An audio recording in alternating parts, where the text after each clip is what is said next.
This whole thing started for me in 1979.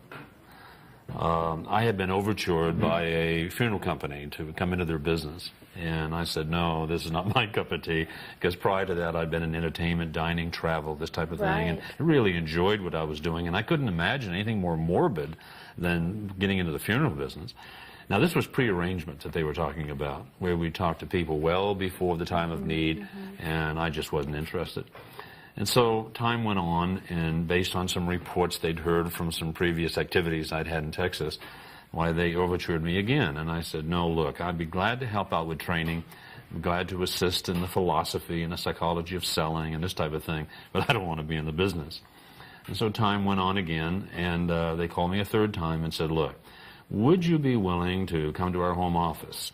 And we'd like to have you meet the principals and see our facilities. And I said, I'd be happy to, because I enjoy traveling, I enjoy new experiences and new people, but I'm not making any commitments. And they said, we understand, just come on. And so I went to their home base. Indeed, was impressed. Delightful people, treated me well, saw a professional sporting event, had some fine wine and good dinners, but flew home without any commitment. Yeah. Some more time passed, and it was a Thursday, I recall, and they called me and said, look, this office is still available here in Dallas, Texas. We'd like to have you take it. We have kind of checked you out a little bit and realized that you might respond if we gave you a new Cadillac. And I said, well, gee, let me think this over. I'd never been a bonus baby before. And so I hung up to think it over, knowing full well what I was probably going to do. I waited an appropriate amount of time, 2 hours or so, and I called them back and I said, okay, I'll go ahead and take that office and I'll make a one-year commitment. And they said, well, we were hoping for a longer term than that. And I said, well, there may be, but let me explain what I mean by commitment. And now, we've been through this on the show. Right. This is what I'm going to do, or what? Or die. I mean, I was throwing myself right into it. And so they said, well, okay. Monday morning, I'd already recruited a couple of people to take in with me. And Monday morning, we went into the office. We recalled an old secretary that had been there. And old is a double entendre here. This was an old secretary, and she'd been there a long time.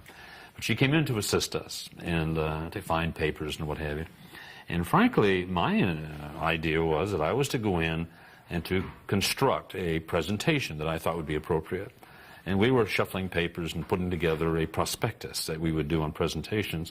And all of a sudden, it dawned on me that we hadn't taken care of a very important issue here, and we hadn't visited the funeral home that we were going to be representing in the pre-arrangement process. And that seemed pretty essential, so I called them, and they were delightful, you know. They were glad that we were going to be in the business and welcomed us over to the funeral home. We drove over, and we walked in, and were welcomed comfortably, warmly. That's their business. And we sat in the office and chatted for a while, and they wanted to take us on a cook's tour, which is fairly understandable. So we went to the chapel. It's beautiful. Seated 250 people, stained glass windows. They were especially proud, and had a right to be, that they were the only funeral home in Texas that had their own pipe organ. And it was a beautiful instrument. They took us down through some passageways to the rear of the building and allowed us to peek into the preparation rooms. Now, you know what that's about. And we kind of didn't spend a whole lot of time. We peeked in and glanced around, felt a little uncomfortable. Came back up the hallways, and they showed us the reposing rooms. Now, there wasn't anybody lying there prepared for visiting, or prepared for visitation. But we spent, a considerable amount of time in the reposing room, because we all look real handsome. You know, the cosmetic lighting, I mean, you really look good in there. I used to tell people, if you have a date and you want to impress the girl, why take her to a funeral home somewhere and spend some time in a reposing room. I don't think most of them do that, though, but that's another issue. Anyway, we came back out, and I thought, well, this is it. We're ready to go. And he said, no, we're especially proud of our selection room. And so I didn't know what that was. And so there was this door marked selection room, and they opened it up, and I walked in along with my cohorts. And it was like a 1, 2, 3.5 seconds or so. And it was a room filled with caskets, arranged for merchandising purposes, which is okay. And all of a sudden, Gina, something happened. A wail came out of me involuntarily. It was frightening. My muscles began to convulse involuntarily. I got very nauseous, almost, very nauseous. My knees buckled, and I just about lost it. And boy, they saw I had a difficulty, and they escorted me out of the room very quickly. And I recuperated quickly. But I knew something was amiss because it hadn't happened to the people I was with. Yes. They hadn't reacted that way. And so I thought, oh boy, this is really my cup of tea. That evening, I had a nightmare. I woke up. My wife at the time was in the casket, and that was frightening to me. And I lost some sleep. The next day, I was disoriented, thinking, wondering, pondering. The same thing the second night. Third day, I think it was, all of a sudden it dawned on me. I knew exactly what was going on. My mind raced back over the years to the spring of 1951. 28 years prior, 28 years. I got a phone call one day. I was stationed in Corpus Christi, Texas. And I got a phone call from the Red Cross. And I knew something was up, especially when they identified me so very carefully. Bernard, Sidney, Moses, and 2/11/58/46, and born October 21st. I'll say that again, October 21st. The day of my enlistment and what have you. And then I heard this woman say, "I'm sorry to tell you, your father died this morning." And I remember not feeling much. It was like information. Someone said the Yankees won the pennant. So what? I'm not a fan. It was a real detached feeling. And I was confused about that. I remember wondering, well, what am I supposed to do? I have no money. I can't go home. And then I heard her saying that they'd made arrangements for emergency leave and it was going to provide airplane tickets and some extra money so I could go home for the funeral. And so there I found myself winging across the country, reading, eating, visiting with friends, associates and what have you, wondering, where's the pain, where's the hurt? I arrived in Concord, New Hampshire, deplaned, and my mother was there, and she didn't seem to be having any difficulties. It was like I was coming home for leave or something. Really? And then, just very detached. Yeah. Then there was this long drive up to the mountains, about 120 miles up into the mountains, and it was like this elephant was in the car. No one would address it. This big invisible elephant was there. And I remember pulling up into the farm yard where we lived, and at a fleeting moment of real disorientation, because up out of the woods, like I'd seen him so many times before, I saw my father coming. And I was just, startling. But what it turned out to be was his twin brother. He had an identical twin named Alvin.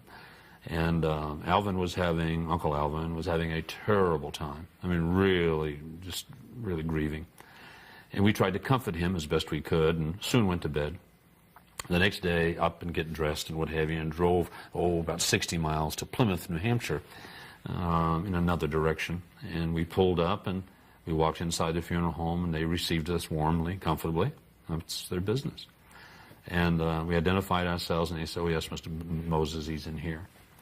So we walked in the reposing room, and I immediately, I walked in 1, 2, about 3.5 seconds, recognized my daddy, knew it was him. And this started to happen. The wail came out. I began to convulse. I was really impacted. But I was in uniform, 19 years old, supposed to handle it, I heard. Supposed to be strong. And so I excused myself, and they allowed me to leave, and I went back out of the car, recovered very quickly, and that was the only grieving I ever did. In other words, in the subsequent days, the taps and the volley of firearms, none of that seemed to stimulate me into another grief process. I returned to my job, was comfortable about my father dying. I remembered him saying many times that I loved him, enjoyed him, and appreciated him. And here it was, however, 28 years later, and I was right back in the same spot. And so that deserves some thought, some wonder, and some research. Bern, do you think that this is a common thing that happens to people? That's been my experience. Yeah. One of the reasons I get into this, Gina, frankly, and people say, well, why do you get into this kind of stuff when we're talking about personal growth, professional development, selling, business? It's because I have seen, once I've been through the experience and began to get attuned to this, Gina, I run into bereavement practically every day of my life. I see it. I have seen people who had all the earmarks, all the qualities of a champion. They had the education, the looks, the articulate ability, everything was in place, but they didn't do anything. And as often as not always, but as often as not, when you get intimate with these people, they find out that they've had a major loss in their life and that somehow they're stuck and I call that it bottlenecked. They just can't seem to move on.